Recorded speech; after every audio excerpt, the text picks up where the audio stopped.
नमस्कार दोस्तों, आपका स्वागत है हमारे नए हॉरर पॉडकास्ट में। दोस्तों, आज का हॉरर पॉडकास्ट बबलू जी की है, जो पेशे से एक ट्रक ड्राइवर है। तो चलिए अब ये कहानी बबलू जी के नजरिए से सुनते हैं। लेकिन उससे पहले आप लोगों से एक रिक्वेस्ट है, अगर आप लोग चैनल पर नए हैं तो चैनल को सब्सक्राइब करें और हाई पॉइंट भेजकर अपना सपोर्ट जरूर दिखाएं।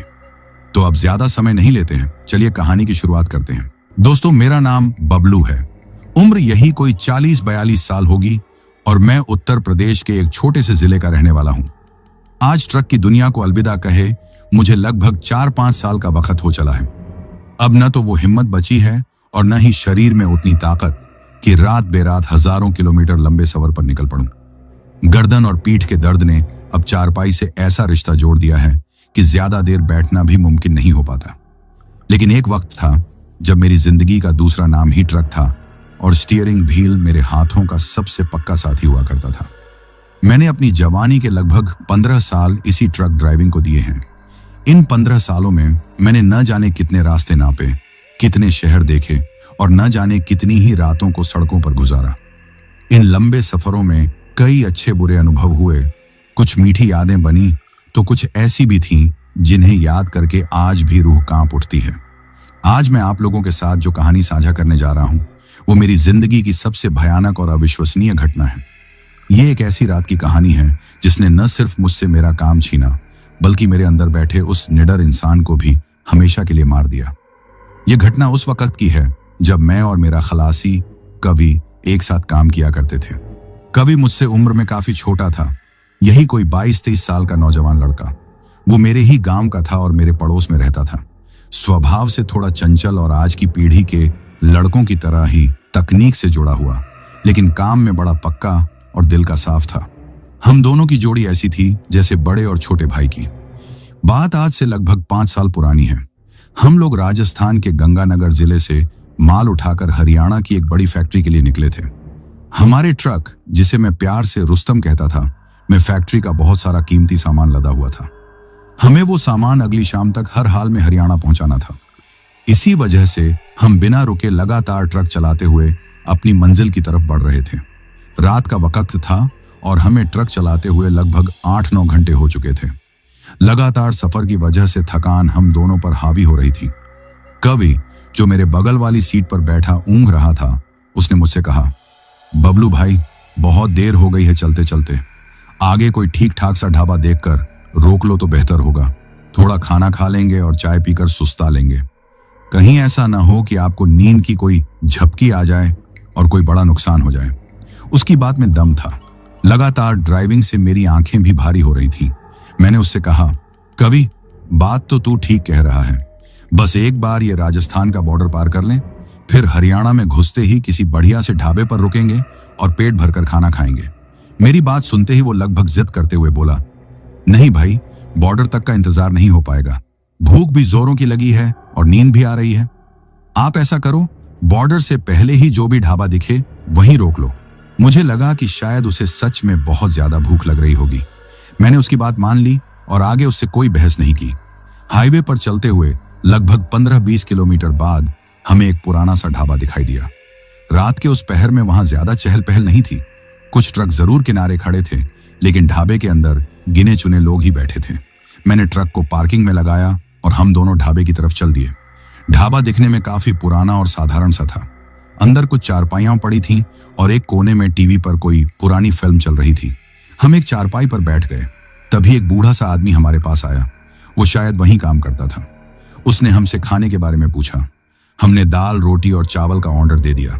जब तक खाना आ रहा था हम यूं ही बातें करने लगे। बातों बातों में मैंने उस बूढ़े आदमी से पूछ लिया, बाबा, यहां से हरियाणा बॉर्डर कितनी दूर पड़ेगा? वो बूढ़ा आदमी, जो पास की मेज साफ कर रहा था, हमारी तरफ मुड़ा और बोला, बेटा, बॉर्डर तो यहां से ज्यादा दूर नहीं है, कोई 70-80 किलोमीटर होगा। लेकिन क्या तुम लोग अभी रात में ही आगे जाओगे? मैंने जवाब दिया, हाँ बाबा, जाना तो पड़ेगा, कल शाम तक माल पहुंचाना है। मेरी बात सुनकर उसके चेहरे पर एक अजीब सी चिंता की लकीरें उभर आईं। वो हमारे पास आकर धीमी आवाज में बोला, बेटा, एक सलाह दूं, मानो तो? हाँ बताइए ना, मैंने कहा। आगे हाईवे पर मत जाना। अभी 2 दिन पहले ही आगे जो बड़ा पुल है वो बारिश की वजह से धंस गया है। रास्ता पूरी तरह से बंद है और गाड़ियों की मीलों लंबी लाइनें लगी हुई हैं। खबर अभी ज्यादा फैली नहीं है, इसलिए तुम लोगों को पता नहीं होगा। अगर उस जाम में फंस गए तो कल शाम क्या, परसों तक भी नहीं निकल पाओगे। उसकी बात सुनकर मेरे और कवि के होश उड़ गए। अगर ऐसा था तो हम समय पर माल कैसे पहुंचाते।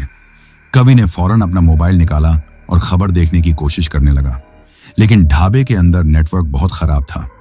एक दो बार कोशिश करने के बाद उसने हार मान ली और मुझसे बोला, भाई यहां तो नेटवर्क ही नहीं आ रहा, पता नहीं बाबा सच बोल रहे हैं या नहीं। मुझे भी थोड़ा संदेह हुआ। मैंने उस बूढ़े आदमी की तरफ देखा। वो एकदम शांत और गंभीर चेहरे से हमें देख रहा था। देखने में वो किसी पंडित जैसा लग रहा था। माथे पर एक छोटा सा टीका भी था। उसकी आंखों में एक अजीब सी ईमानदारी दिख रही थी, जिसे देखकर उस पर शक करना मुश्किल हो रहा था।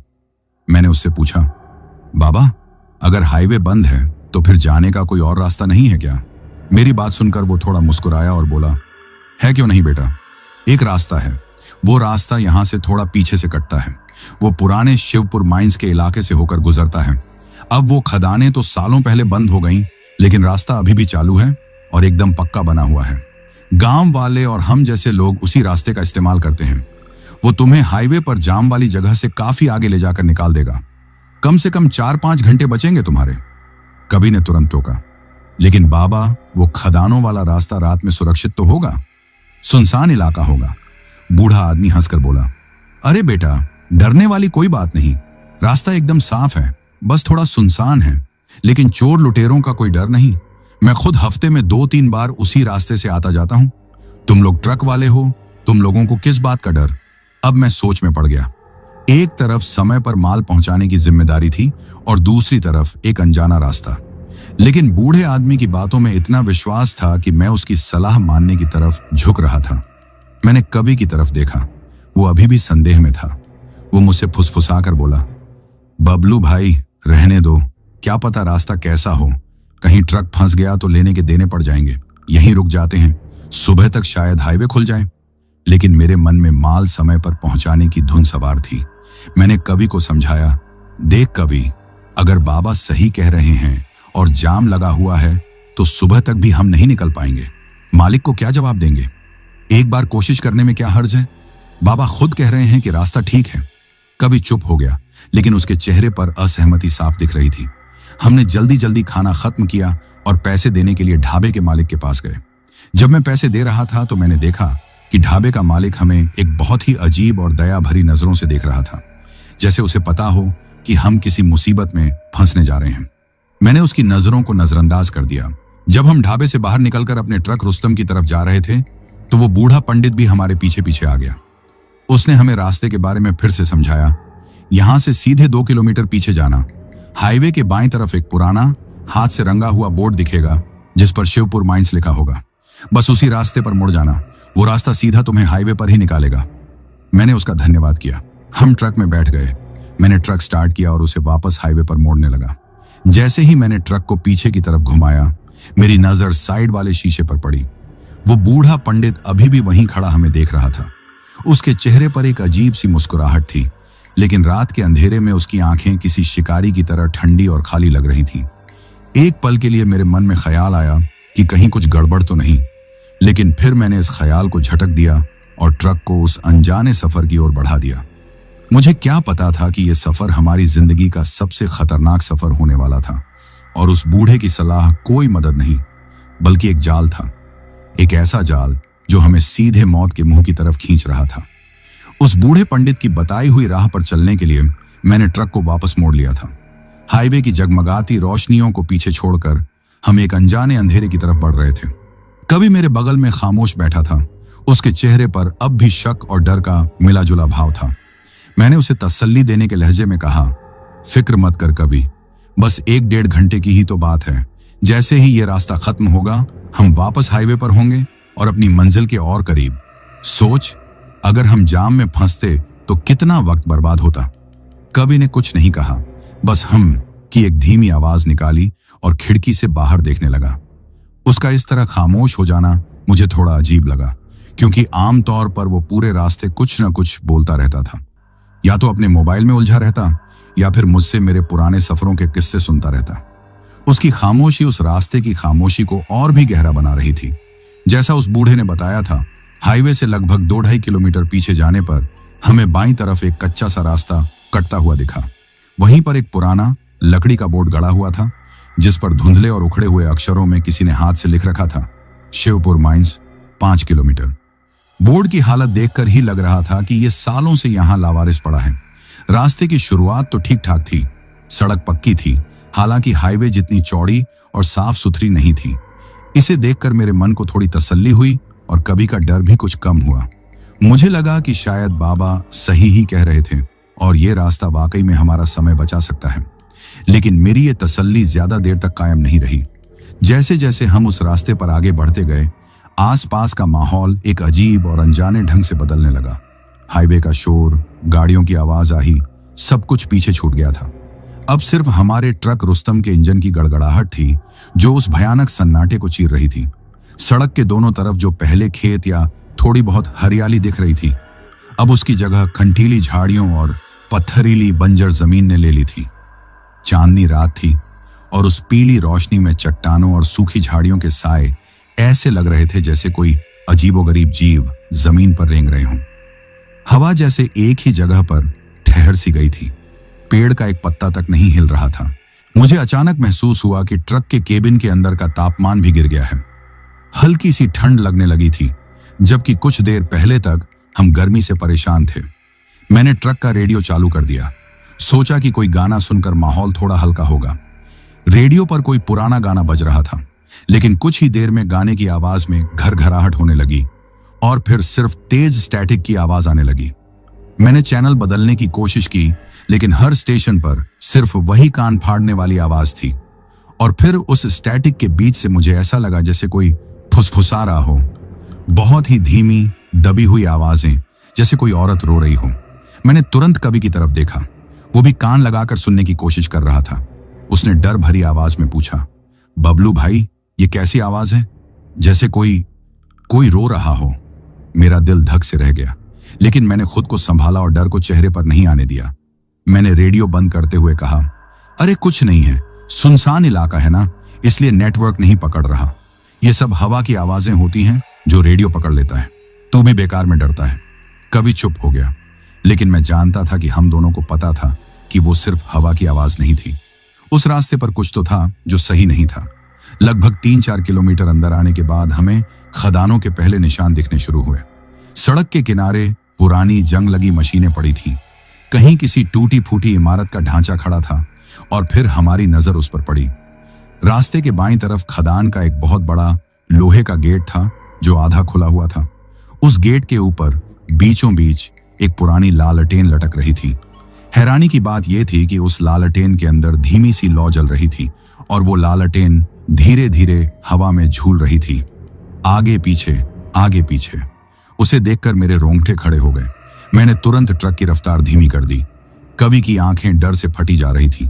उसने कांपती हुई आवाज में कहा, भाई वो देखो, हवा तो एक पत्ता भी नहीं हिला पा रही। फिर वो लालटेन अपने आप कैसे हिल रही है? और इतनी रात में इस वीरान जगह पर उसे जलाया किसने होगा?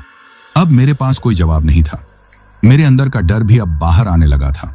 मैं खुद कोई तर्क गढ़ने की कोशिश कर रहा था, लेकिन मेरा दिमाग खाली पड़ गया था। मैंने बस इतना कहा, ध्यान मत दे कवि, नजर का धोखा होगा। और मैंने ट्रक की रफ्तार बढ़ा दी। हम उस गेट से आगे निकल गए, लेकिन मेरी नजर बार बार साइड मिरर में उस झूलती हुई लालटेन पर जा रही थी, जब तक कि वो अंधेरे में गायब नहीं हो गई। हम दोनों के बीच एक अनकही दहशत ने अपनी जगह बना ली थी। और फिर वही हुआ जिसका हमें सबसे ज्यादा डर था। उस गेट से करीब 1 किलोमीटर आगे जाकर ही अचानक हमारे रुस्तम के इंजन ने एक जोरदार झटका दिया। फिर 2-3 बार खांसने जैसी आवाज आई और इंजन बंद हो गया। ट्रक एक झटके के साथ रुक गया। इंजन के बंद होते ही हेडलाइट्स भी बुझ गईं और हम चारों तरफ घोर अंधेरे और मौत जैसे सन्नाटे में डूब गए। बाहर सिर्फ चांद की पीली रोशनी थी जो उस बंजर जमीन को और भी ज्यादा डरावना बना रही थी। ये क्या हुआ? कवि ने घबरा कर पूछा। पता नहीं, मैंने कहा और मेरे माथे पर पसीने की बूंदें छलक आईं। मेरा रुस्तम आज तक कभी ऐसे अचानक बंद नहीं पड़ा था। वो मेरा सबसे भरोसेमंद साथी था। मैंने कई बार चाबी घुमाई, लेकिन इंजन से कोई आवाज नहीं आई। लगता है नीचे उतरकर देखना पड़ेगा, मैंने कहा और दरवाजा खोलने के लिए हाथ बढ़ाया। नहीं भाई, प्लीज नीचे मत उतरो। कवि लगभग चीख पड़ा। मुझे बहुत डर लग रहा है, यहां कुछ ठीक नहीं है, प्लीज यहीं बैठे रहो।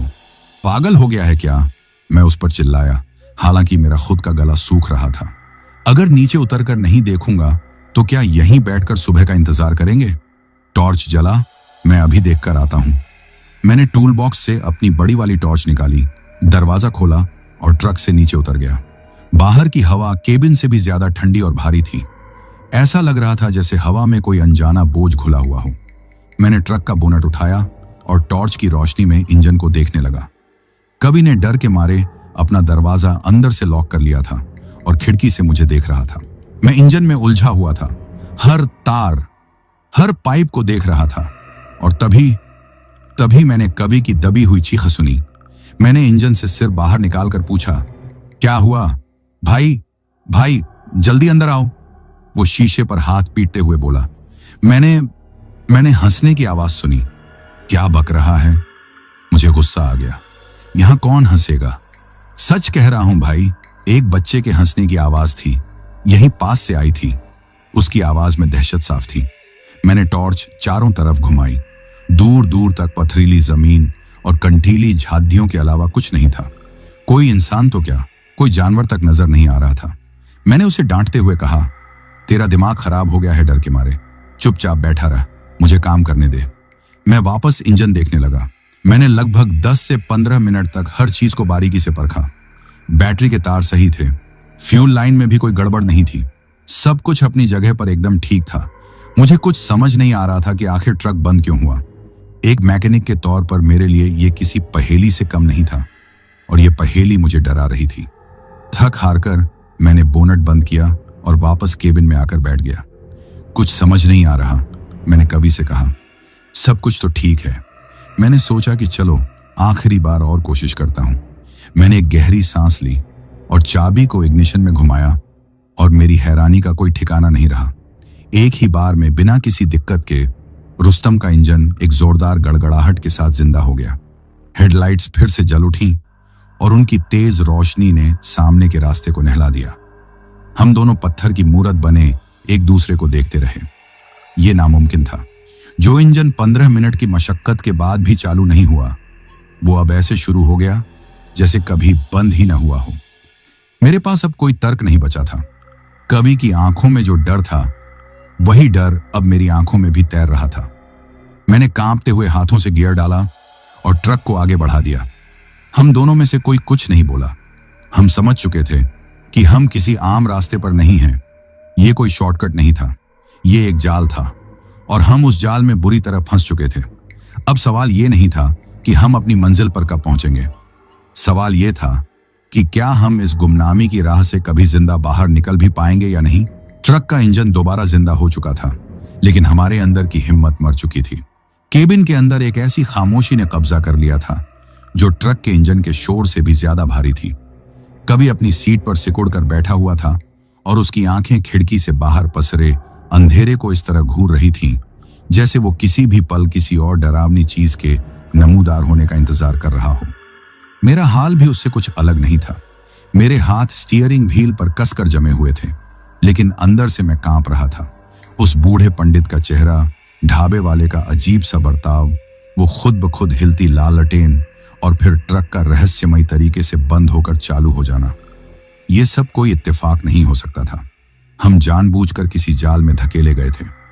मैंने ट्रक की रफ्तार बढ़ा दी। मेरी एक ही कोशिश थी कि जल्द से जल्द इस मनहूस रास्ते को पार करके वापस हाईवे की रोशनी देखूं। लेकिन जैसे जैसे हम आगे बढ़ रहे थे, रास्ता और भी ज्यादा खराब और वीरान होता जा रहा था। पक्की सड़क अब खत्म हो चुकी थी और उसकी जगह एक ऊबड़ खाबड़ पथरीले रास्ते ने ले ली थी। सड़क पर जगह जगह गहरे गड्ढे थे, जिनसे बचाकर ट्रक को निकालना एक चुनौती बन गया था। रफ्तार अपने आप धीमी हो गई थी और इस धीमी गति ने हमारे डर को और भी ज्यादा बढ़ा दिया था। अब हम शिवपुर माइंस के बिल्कुल बीचों बीच थे। सड़क के दोनों तरफ खदानों के मुंह अंधेरे में ऐसे दिख रहे थे जैसे धरती ने अपने जबड़े खोल रखे हों और वो हमें निगल जाने का इंतजार कर रही हो। हर तरफ जंग खाया हुआ टूटा फूटा सामान बिखरा पड़ा था। ट्रॉलियां, लोहे की पटरियां और मशीनों के कंकाल नुमा ढांचे।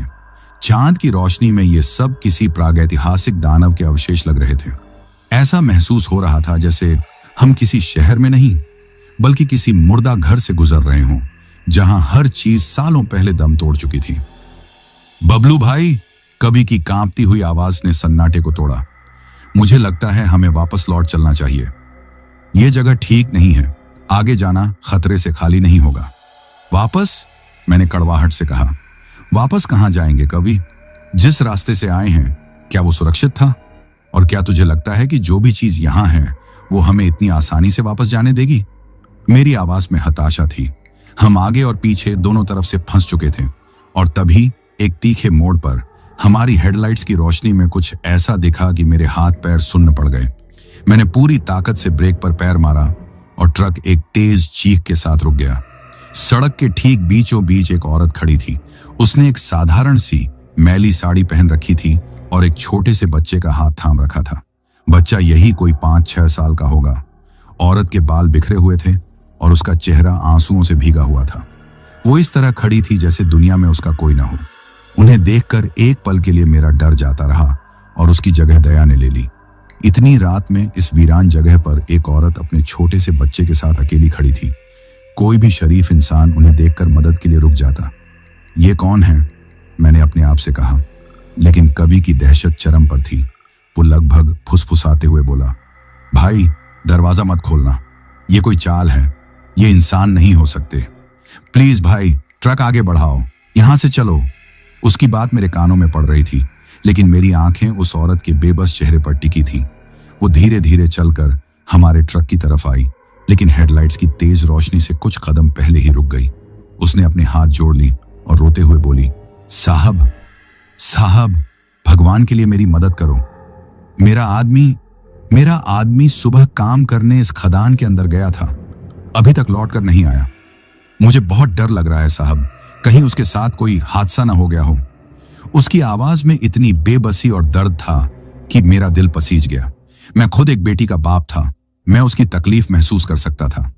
कवि मुझे लगातार पीछे से खींच रहा था और कह रहा था, मत सुनो इसकी बात, भाई ये हमें फंसाना चाहती है। मैं एक भयानक दुविधा में फंस गया था।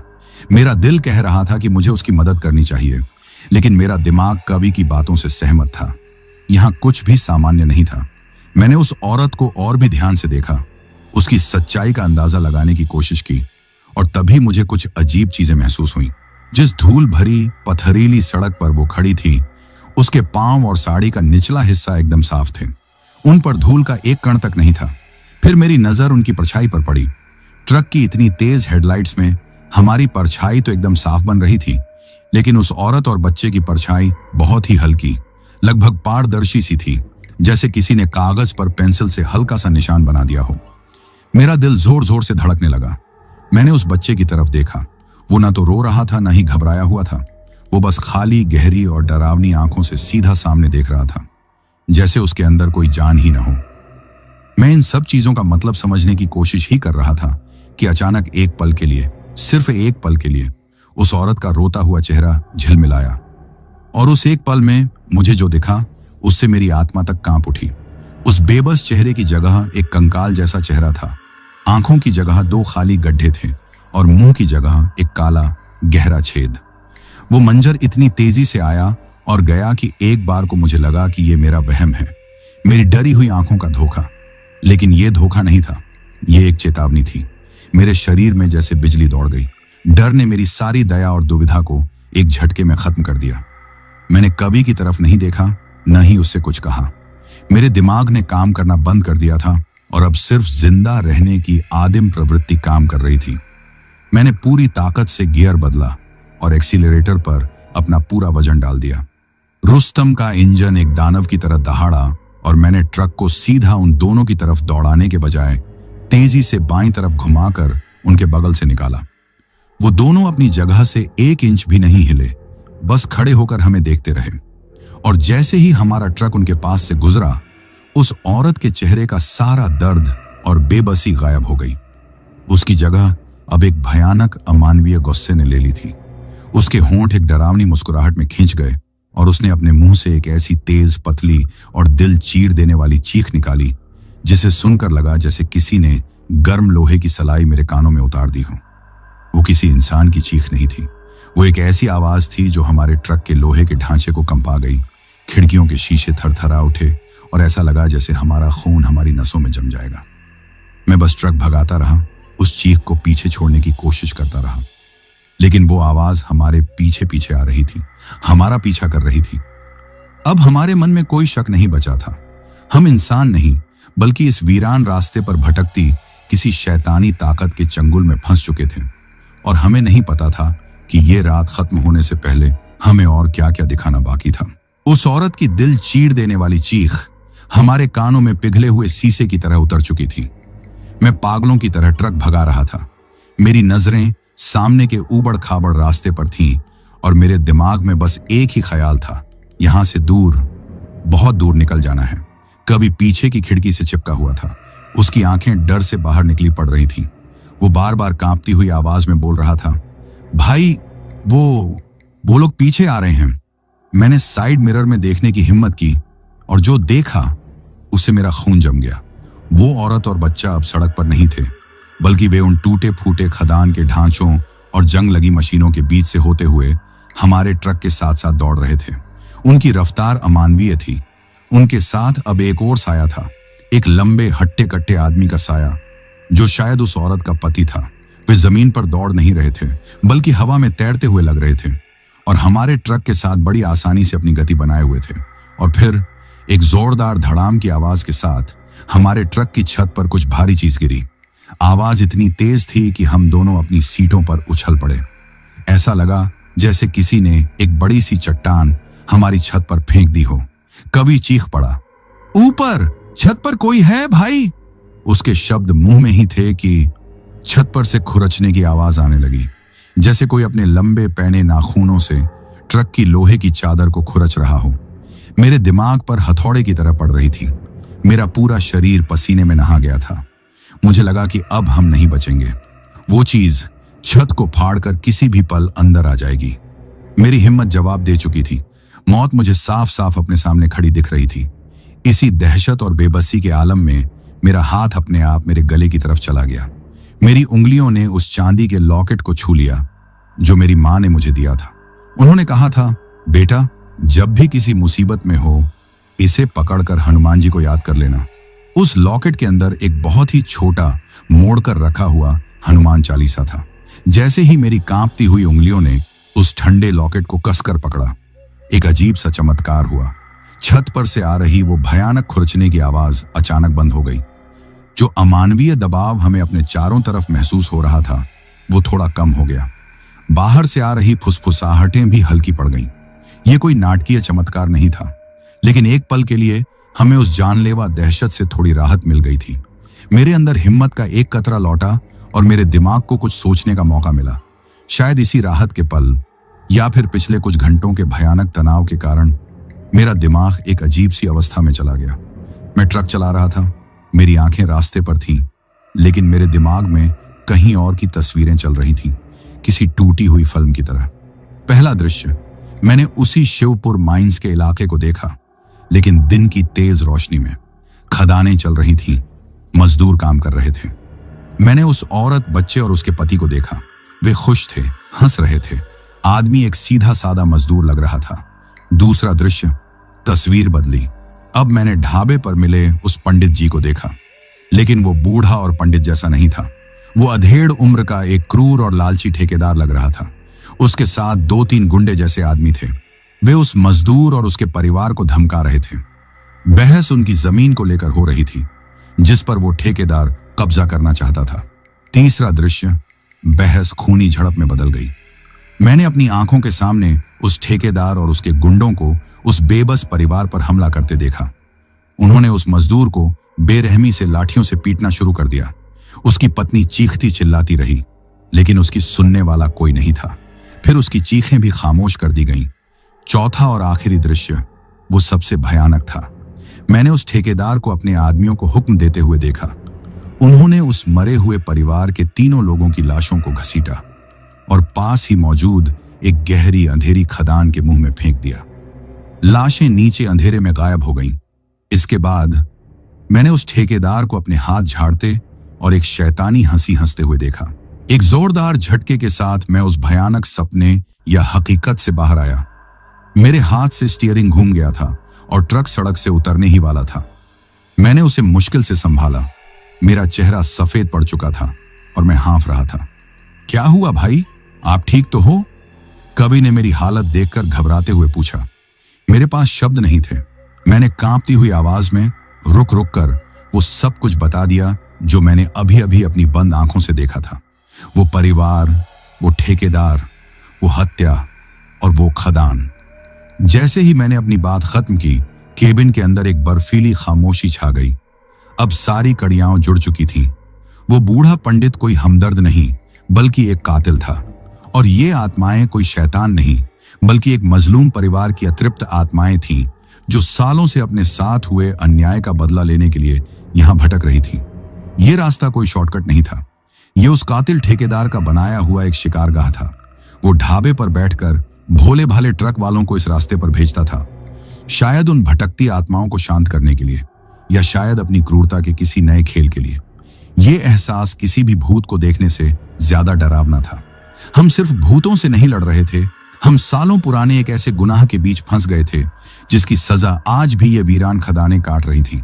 अब हमारा दुश्मन सिर्फ कोई साया नहीं था, बल्कि वो जीता जागता इंसान था जो बाहर की दुनिया में एक शरीफ पंडित जी का नकाब ओढ़े बैठा था। और इसी पल हमारी लड़ाई सिर्फ जिंदा बचने की नहीं रही, ये न्याय और अन्याय के बीच की लड़ाई बन चुकी थी, और हम न चाहते हुए भी इसका हिस्सा बन गए थे। अतीत की खौफनाक सच्चाई हमारे सामने आ चुकी थी। अब हम सिर्फ भटक नहीं रहे थे, हम एक ऐसे गुनाह के गवाह बन चुके थे जो सालों पहले इस जमीन में दफन हो गया था। ये जानने के बाद कि इस सब के पीछे उस शैतान ठेकेदार, जो अब पंडित का भेष धरे हुए था, का हाथ है, मेरे अंदर डर के साथ साथ एक अजीब सा गुस्सा भी भर गया था। हमारी लड़ाई अब सिर्फ इन भटकती आत्माओं से नहीं थी, बल्कि उस इंसान से भी थी जिसने इन्हें बनाया था। मेरे दिमाग में एक ही जुनून सवार हो गया था, किसी भी तरह इस चक्रव्यूह से बाहर निकलना है और उस दरिंदे को उसके किए की सजा दिलवानी है। इस नए मकसद ने हमें एक झूठी हिम्मत दी। कवि, मैंने कहा, मेरी आवाज में अब एक सख्ती थी, हिम्मत रख। अब हमें पता है कि हम किससे लड़ रहे हैं। बस एक बार यहां से बाहर निकल जाएं, फिर मैं उस हरामखोर ठेकेदार को छोड़ूंगा नहीं। मेरी बातों से कवि को भी शायद थोड़ी हिम्मत मिली। उसने अपने आंसू पोंछे और सीधा होकर बैठ गया। मैंने रुस्तम की रफ्तार और तेज कर दी, गड्ढों और पत्थरों की परवाह किए बिना। हर झटके के साथ हमारा शरीर उछल रहा था, लेकिन हमें बस इस नर्क से बाहर निकलने की जल्दी थी। हम लगभग 20-25 मिनट तक उसी ऊबड़ खाबड़ रास्ते पर भागते रहे। मुझे लगा कि हम काफी आगे निकल आए हैं और जल्द ही ये खतरनाक इलाका खत्म हो जाएगा। और तभी कवि ने सामने देखकर कुछ ऐसा कहा जिससे मेरी सारी उम्मीदें एक पल में टूटकर बिखर गईं। भाई, वो सामने वाला गेट। उसकी आवाज में हैरानी और दहशत थी। वो लालटेन, ये तो वही जगह है जहां हमारा ट्रक पहली बार बंद हुआ था। मैंने सामने देखा। हाँ, वो वही जंग लगा हुआ आधा खुला गेट था और उसके ऊपर वही मनहूस लालटेन अब भी धीरे धीरे हिल रही थी। ये नामुमकिन था। हम इतनी देर से एक ही दिशा में चल रहे थे, फिर हम वापस यहीं कैसे पहुंच सकते थे? नहीं, ये कोई दूसरा गेट होगा। मैंने खुद को दिलासा देने की कोशिश की। इस इलाके में ऐसे कई गेट होंगे, लेकिन मेरा दिल जानता था कि कवि सही कह रहा था। हमने एक अलग रास्ता लिया, यह सोचकर कि शायद हम भटक गए हैं। लेकिन 5-7 मिनट की ड्राइविंग के बाद हम फिर से उसी जगह पर आ गए जहां हमने उस औरत और बच्चे को पहली बार देखा था। सड़क पर अब भी वही भयानक एहसास था। हम समझ गए, हम आगे नहीं बढ़ रहे थे, हम एक ही गोल चक्कर में घूम रहे थे।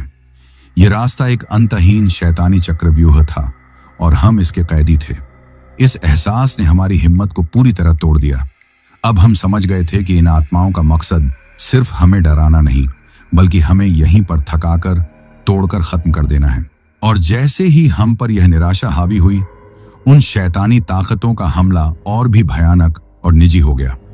अब वो सिर्फ बाहर नहीं थी, वो हमारे दिमाग के अंदर घुसने की कोशिश कर रही थी। मुझे अचानक अपनी बेटी की आवाज सुनाई दी, बिल्कुल साफ, जैसे वो मेरे बगल में ही बैठी हो। पापा, पापा, आप घर कब आओगे? मुझे डर लग रहा है। मेरा दिल बैठ गया। मैंने चारों तरफ देखा, लेकिन वहां कोई नहीं था। यह एक छलावा था, एक बहुत ही क्रूर मजाक। तभी कवि चिल्लाया, मां, तुम यहां क्या कर रही हो? वो खिड़की से बाहर किसी को देखकर हाथ हिला रहा था। मैं जानता था कि उसे भी अपनी मां दिख रही थी। यह सिर्फ आवाजों तक सीमित नहीं रहा। जब भी मैं साइड मिरर में देखता, मुझे एक पल के लिए उस मजदूर का गुस्से से भरा चेहरा या उस बच्चे का खाली डरावना चेहरा दिखता, और जैसे ही मैं गर्दन घुमाकर देखता, वहां कुछ नहीं होता। और फिर हमारे ट्रक के अंदर जहां माल रखा था, वहां से जोर जोर से धड़ाम धड़ाम की आवाजें आने लगी। ऐसा लग रहा था जैसे अंदर कोई जिंदा चीज है जो बाहर निकलने के लिए दरवाजे को तोड़ रही है। हमने माल को खुद रस्सियों से मजबूती से बांधा था। वो अपने आप ऐसे नहीं हिल सकता था। यह मनोवैज्ञानिक हमला कवि के लिए बर्दाश्त से बाहर हो गया। वो अब और हिम्मत नहीं रख पाया।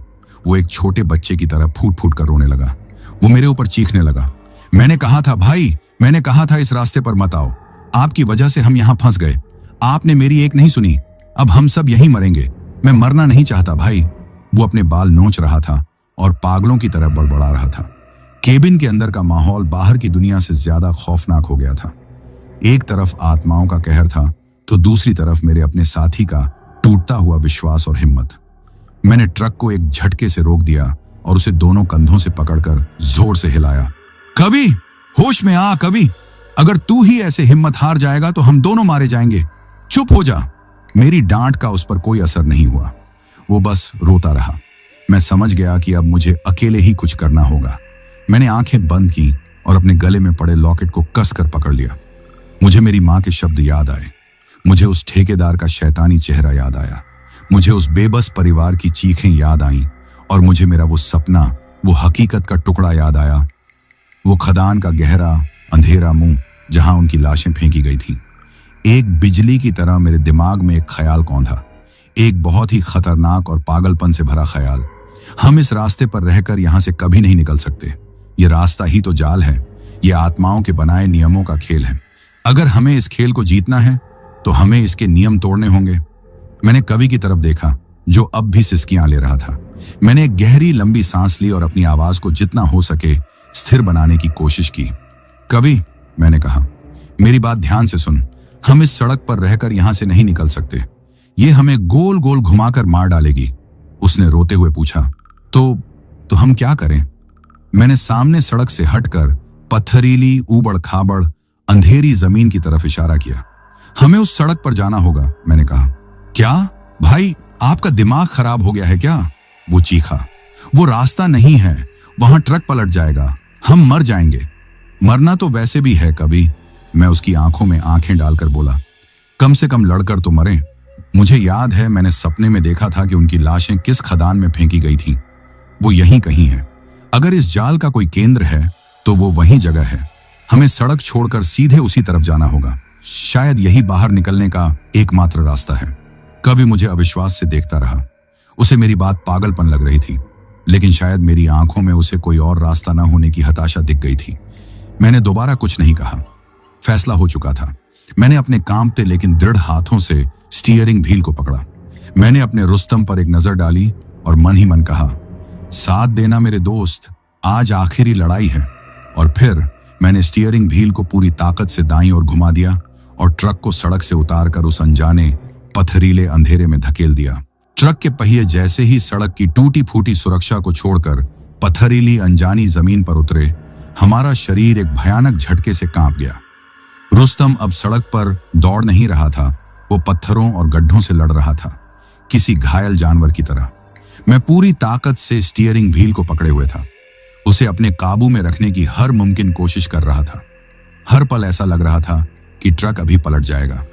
केबिन के अंदर हमारा सामान इधर उधर गिर रहा था और कवि, जो सीट से लगभग उछलकर डैशबोर्ड से टकरा गया था, बुरी तरह चीख रहा था।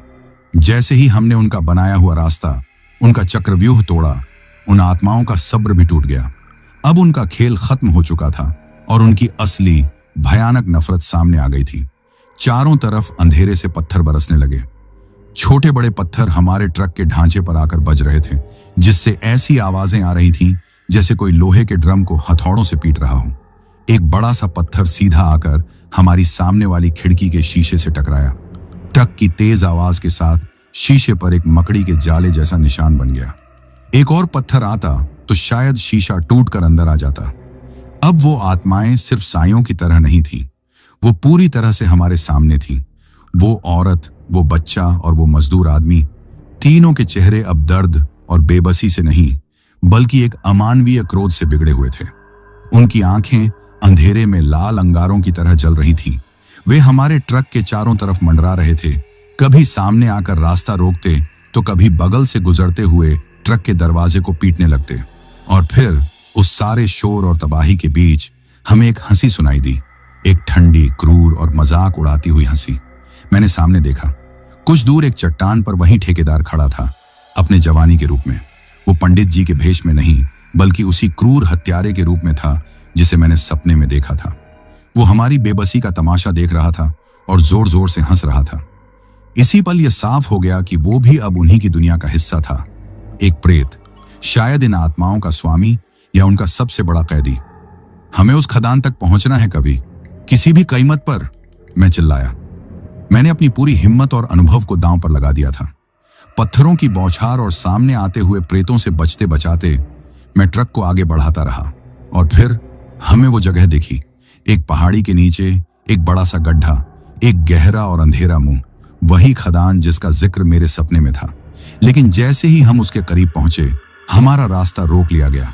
उस मजदूर की आत्मा, जो शायद उन सब में सबसे ज्यादा ताकतवर और गुस्से में थी, एक विशालकाय रूप लेकर हमारे ट्रक के ठीक सामने आकर खड़ी हो गई। वो हवा में तैर रहा था और उसका सिर लगभग हमारे ट्रक की छत को छू रहा था। उसकी लाल आंखें नफरत से जल रही थीं। उसने अपना एक हाथ उठाया और जैसे किसी ने हमारे ट्रक का गला घोंट दिया हो, इंजन एक बार फिर खांस कर बंद हो गया। हेडलाइट्स एक पल के लिए झिलमिलाईं और फिर बुझ गईं। हम एक बार फिर घोर अंधेरे और मौत जैसी खामोशी में कैद हो गए। बाहर सिर्फ उस प्रेत की आंखों की लाल चमक थी जो सीधे हम पर टिकी हुई थी। सब खत्म हो चुका था, अब कोई रास्ता नहीं था। कवि तो डर के मारे लगभग बेहोश हो चुका था। उसकी आंखें खुली थीं, पर उनमें कोई हरकत नहीं थी। मुझे लगा जैसे मेरे सीने में सांसें अटक गई हैं। मौत दरवाजे पर नहीं, दरवाजा तोड़कर अंदर आ चुकी थी। और उस पल जब सारी उम्मीदें मर चुकी थीं, मैंने वो किया जो शायद एक मरता हुआ इंसान करता है, आखिरी हारी हुई प्रार्थना। मैंने एक झटके में अपने गले से उस लॉकेट को नोच लिया। उसकी चांदी की चेन मेरी उंगलियों में उलझ गई। मैंने उसे किसी हथियार की तरह अपनी मुट्ठी में भींच लिया और कांपते हुए हाथ को खिड़की से बाहर उस प्रेत की तरफ कर दिया। मेरे मुंह से अपने आप हनुमान चालीसा के शब्द निकलने लगे। मेरी आवाज कांप रही थी, टूट रही थी, लेकिन वो ऊंची और साफ थी। जय हनुमान ज्ञान गुण सागर, जय कपीस तिहु लोक उजागर। जैसे ही मेरे मुंह से ये शब्द निकले, एक अविश्वसनीय घटना घटी। मेरे हाथ में कसकर पकड़ा हुआ वो छोटा सा चांदी का लॉकेट एक नरम सुनहरी रोशनी से चमकने लगा। वो कोई चकाचौंध करने वाली रोशनी नहीं थी, बल्कि एक शांत और पवित्र दिए जैसी लौ थी। वो सुनहरी रोशनी लॉकेट से निकलकर सीधा उस विशालकाय प्रेत से जा टकराई। और वो प्रेत, जो कुछ पल पहले तक अजेय लग रहा था, ऐसे पीछे हटा जैसे उसे किसी ने आग से जला दिया हो। उसके मुंह से चीख निकली, लेकिन इस बार वो गुस्से की नहीं बल्कि तकलीफ की चीख थी। उस रोशनी के दायरे में आते ही बाकी आत्माएं और वो हंसता हुआ ठेकेदार भी दर्द से कराहते हुए पीछे हट गए। और उसी पल, उसी चमत्कारी पल में हमारे रुस्तम का इंजन किसी शेर की दहाड़ की तरह एक ही बार में फिर से जिंदा हो गया। हेडलाइट्स पूरी ताकत से जल उठी और उस प्रेत के तकलीफ से बिगड़े हुए चेहरे को रोशन कर दिया। मुझे ईश्वर ने एक मौका दिया था और मैं उसे गंवाने वाला नहीं था। मेरे अंदर न जाने कहां से बिजली जैसी ताकत आ गई। मैंने अपनी पूरी जान लगाकर चीखा, जय बजरंग बली। मैंने गियर डाला, एक्सीलरेटर को जमीन से चिपका दिया और अपने ट्रक रुस्तम को सीधा उस तकलीफ में तड़पते हुए प्रेत की तरफ दौड़ा दिया। जय बजरंग बली की चीख के साथ मैंने ट्रक को सीधा उस प्रेत की तरफ दौड़ा दिया था। वो चंद पल शायद मेरी जिंदगी के सबसे लंबे पल थे। हमारा रुस्तम किसी रॉकेट की तरह उस रूहानी शक्ल की तरफ बढ़ रहा था। और फिर टक्कर हुई, लेकिन वो किसी इंसान या दीवार से होने वाली टक्कर नहीं थी। कोई धड़ाम की आवाज नहीं हुई। जिस पल हमारा ट्रक उस प्रेत से टकराया, ऐसा लगा जैसे हजारों कांच के गिलास एक साथ टूट गए हों। एक तेज कर्णभेदी कड़क की आवाज हुई। जो उस प्रेत की तकलीफ भरी चीख में मिल गई।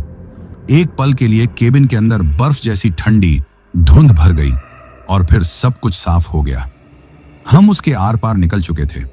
मैंने पीछे मुड़कर देखने की हिम्मत नहीं की, लेकिन मैंने महसूस कर लिया था वो भयानक दबाव, वो घुटन, वो किसी के लगातार देखने का एहसास, सब एक पल में गायब हो गया था। हवा हल्की हो गई थी, कानों में पड़ती फुसफुसाहटें बंद हो गई थीं। हमने उस शैतानी चक्रव्यूह को तोड़ दिया था। मैं रुका नहीं, मैं बस ट्रक को उस पथरीले वीरान अंधेरे में भगाता रहा। कभी अब भी चुप था, लेकिन उसकी सांसें अब थोड़ी सामान्य लग रही थीं। हम दोनों बस सामने देख रहे थे, एक ऐसी उम्मीद में जिसे हम जाहिर करने से भी डर रहे थे। और फिर लगभग 20 मिनट की उस अंतहीन और थका देने वाली ड्राइविंग के बाद हमें वो दिखा। क्षितिज पर पूरब की दिशा में अंधेरे को चीरती हुई एक हल्की सी नारंगी रंग की लकीर। सुबह हो रही थी, रात का अंधेरा छोंट रहा था। वो सिर्फ सुबह की रोशनी नहीं थी, वो हमारी जिंदगी की नई सुबह थी। उस एक रोशनी की किरण ने हमारे अंदर बची खुची सारी हिम्मत को जैसे दोबारा जिंदा कर दिया। कुछ और किलोमीटर चलने के बाद हमें दूर से हाईवे की रोशनियां टिमटिमाती हुई दिखी। वो पीली रोशनियां उस वक्त हमें दुनिया की सबसे खूबसूरत चीज लग रही थी। और कुछ ही देर में एक आखिरी बड़े झटके के साथ हमारा ट्रक वापस डामर की पक्की सड़क पर था। हाईवे पर गाड़ियां अपनी रफ्तार से गुजर रही थीं। दुनिया सामान्य थी, जैसे पिछले 4-5 घंटों में हमारे साथ कुछ हुआ ही ना हो। मैंने ट्रक को सड़क के किनारे लगाया और इंजन बंद कर दिया। हम दोनों, मैं और कवि, अपनी अपनी सीटों पर बुत बने बैठे रहे। हम हिले नहीं, कुछ बोले नहीं, बस हाँफ रहे थे।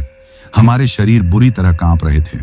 जैसे जैसे एड्रेनालीन का नशा उतर रहा था, शरीर के हर हिस्से में दर्द और हड्डियों तक घुसी हुई थकान का एहसास हो रहा था। काफी देर बाद जब सूरज पूरी तरह निकल आया, हम ट्रक से नीचे उतरे। रुस्तम की हालत देखकर हमारा दिल बैठ गया। वो बुरी तरह से झकने लग रहा था। चारों तरफ खरोंचें और अनगिनत डेंट पड़े हुए थे। सामने का शीशा बुरी तरह चटक चुका था। और फिर मेरी नजर सामने बम्पर पर पड़ी। जिस जगह पर हमारी टक्कर उस प्रेत से हुई थी, वहां एक बड़ा सा गड्ढा पड़ गया था। लेकिन हैरानी की बात यह थी कि उस गड्ढे के चारों तरफ बर्फ की एक पतली परत जमी हुई थी, जबकि सुबह की हवा में हल्की गर्मी थी। ये हमारे उस अमानवीय टकराव का इकलौता खामोश सबूत था। हमने डरते डरते पीछे कार्गो का दरवाजा खोला। अंदर सारा सामान अपनी जगह पर था, लेकिन जिन मोटी रस्सियों से हमने उसे बांधा था, वो कई जगहों से ऐसी कटी हुई थीं जैसे किसी ने तेज धार वाले चाकू से उन्हें काटा हो। हमने किसी तरह खुद को संभाला। हम जानते थे कि हम किसी को कुछ नहीं बता सकते। कौन हमारी बात पर यकीन करता? लोग हमें पागल या नशेड़ी कहते। हमने एक झूठी कहानी गढ़ी कि हम रास्ता भटक कर किसी कच्चे रास्ते पर फंस गए थे और ट्रक एक बड़े गड्ढे में गिर गया था। हम कई घंटे लेट, टूटे फूटे ट्रक और बिखरी हुई आत्मा के साथ हरियाणा की उस फैक्ट्री में पहुंचे। कुछ हफ्ते बाद मैं घर लौट आया था, लेकिन मैं वो नहीं था जो यहां से गया था। रातें अब सोने के लिए नहीं, बल्कि जागकर छत को घूरने के लिए होती थी। हल्की सी आहट पर भी मैं चौंक कर बैठ जाता। मैंने रात में ट्रक चलाना हमेशा के लिए छोड़ दिया था। मैं अपने ही घर में, अपने ही परिवार के बीच एक अजनबी बन गया था। एक दिन मैं अखबार पढ़ रहा था। अंदर के एक पन्ने पर एक छोटी सी खबर थी। शिवपुर माइंस इलाके में प्रवेश पर स्थायी रोक। अज्ञात भूगर्भीय अस्थिरता का हवाला देते हुए प्रशासन ने इलाके को सील किया। कुछ महीने पहले लापता हुए कुछ युवकों का अब तक कोई सुराग नहीं। मैं खबर का मतलब समझ गया। भूगर्भीय अस्थिरता सिर्फ एक बहाना था। सच को हमेशा के लिए दफन कर दिया गया था। मेरी नजर अपने गले पर गई, जहां अब वो लॉकेट नहीं था। वो उस रात वहीं कहीं उन खदानों के अंधेरे में गिर गया था, शायद अपनी सारी पवित्रता उसे एक टकराव में खर्च करके। मैं आज भी जब उस रात के बारे में सोचता हूं तो मेरी रूह कांप उठती है। हम उस रात उस खदान से जिंदा निकल आए थे, लेकिन उस खदान का, उस दर्द और उस चीख का एक टुकड़ा आज भी मेरे अंदर जिंदा है। मैंने उस रात एक जरूरी सबक सीखा था। कुछ शॉर्टकट आपकी मंजिल को करीब नहीं लाते, वो आपको सीधे नर्क के दरवाजे पर ले जाकर छोड़ देते हैं। और कुछ अन्याय की कहानियां इतनी गहरी होती हैं कि उन्हें मिटाया नहीं जा सकता, सिर्फ सील किया जा सकता है, किसी और बदनसीब के उस रास्ते पर भटकने के इंतजार में। तो दोस्तों, ये कहानी यही खत्म हुई। और अगर आप लोग भी चाहते हैं कि आपका नाम वीडियो में लिया जाए, तो अपना नाम और अपने शहर का नाम वीडियो में कमेंट करें। अगर आपको यह कहानी पसंद आई हो तो वीडियो को लाइक और चैनल को सब्सक्राइब करें ताकि और भी डरावनी कहानियां आप तक पहुंच सकें। कहानी को अंत तक सुनने के लिए दिल से धन्यवाद दोस्तों। आज के लिए बस इतना ही, मिलते हैं जल्द ही कुछ नई कहानियों के साथ। तब तक के लिए अपना ध्यान रखिए।